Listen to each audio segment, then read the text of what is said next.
2 enemy infantry bearing 80 degrees. Hey, contact right. Yeah, it's retrace quick. Oh, technically.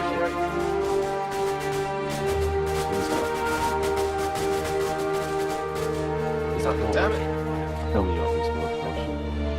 No, I'm waiting for you to build, I think.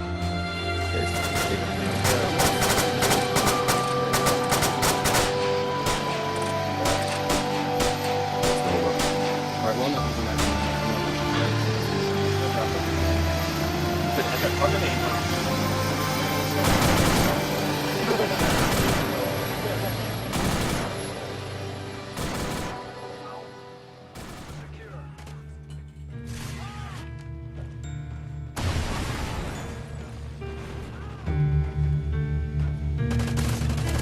SATCOM ready.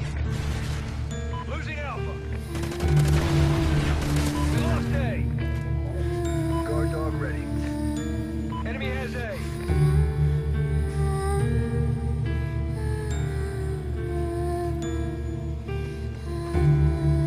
Securing C.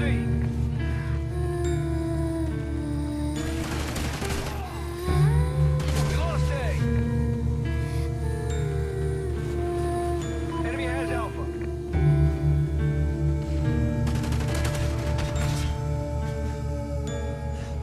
Friendly chopper inbound. Friendly Trinity rocket inbound. Securing Bravo.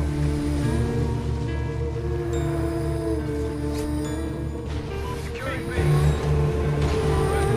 Enemy has B.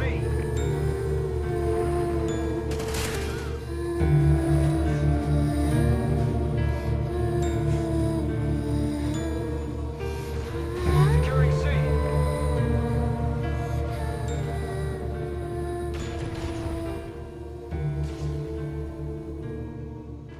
SATCOM ready.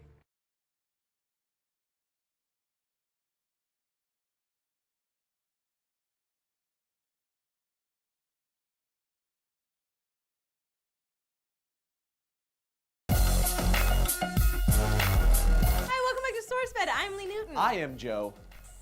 Video games are good for you. Remember how everyone tried to say that they were bad for you and that they affected your long-term health and, remember that? Well, screw you, all of those people that said that, because we're here to explore the 7 health benefits of gaming. Okay, plenty of studies have proven that there are negative effects of gaming, i.e. lack of physical movement, weird thumbs, etc. But TheWeek.com writer Danny Gallagher decided to play devil's advocate and explore the 7 health benefits of gaming. Kicking off with number 1, video games are therapeutic for children with chronic illnesses. In a study put out last year by the University of Utah, kids diagnosed with illnesses like autism, depression, and Parkinson's showed vast improvements in resilience, empowerment, and fighting spirit after playing certain games. Researchers say that it's the neuronal mechanisms that activate positive emotions and the reward system. Not to mention, it helped their demeanors. Number 2, video games improve preschoolers' motor skills. A study from Deakin University in Melbourne, Australia examined the development of 53 preschoolers and found that the ones who played interactive games had better object control motor skills. Now, if only those preschoolers could get anything else right. Number 3, video games reduce stress and depression. A 2009 annual review of cybertherapy telemedicine found that gamers who suffered from mental health issues such as stress and depression were able to vent their aggression and stress by playing video games. Well, that would make sense. Yeah.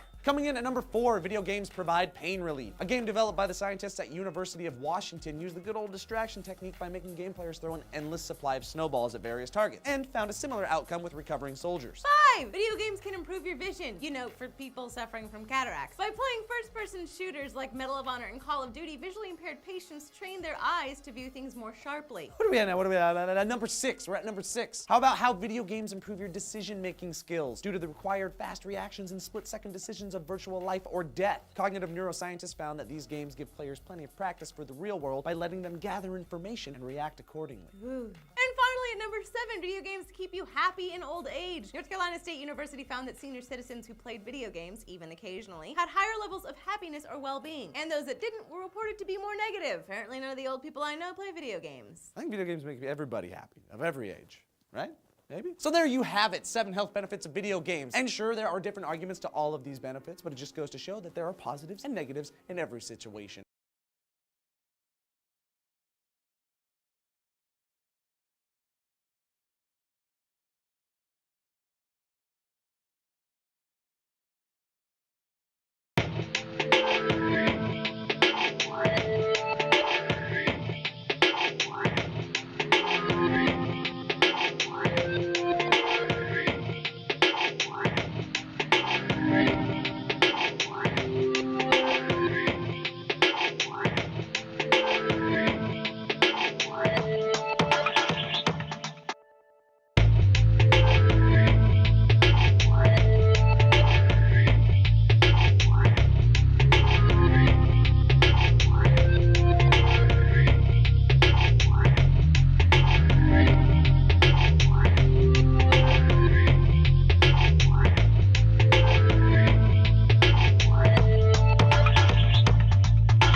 So is there a link between violent video games and these recurring acts of mass killing in our society?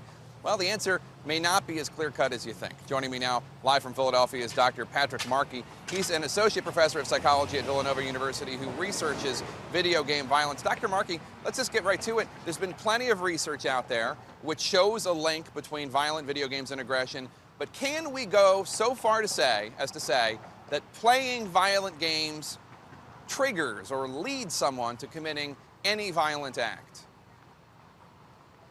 No, it's very difficult to make that kind of claim. That, as you said, we know that violent video games are linked to increases in hostility and so forth, but there's really no evidence to suggest that such violent media is linked to these shootings or really any real-world violence. That what we find in our laboratory studies are very small effects affecting our thoughts, our cognitions, but not so much affecting our actual real behaviors. Well, what about minds that are psychotic? I suppose it's difficult to tell after the fact when these individuals are often killed, such as the Newtown shooter or the Navy Yard shooter, what triggered anything specifically, but the effect that a violent video game has on a normal college-aged male, those are the subjects of a lot of these studies, or adolescent, may not be the same when it comes to people who have serious mental problems. No, you might absolutely be correct. The problem is we just don't know yet, that the research really is not there. It's irresponsible for researchers in my field to take research done on, as you said, normal adolescent males and so forth, and then try to generalize those findings to these actual horrific acts, that we're kind of essentially going beyond the data that we've collected in our laboratory when we try to predict it.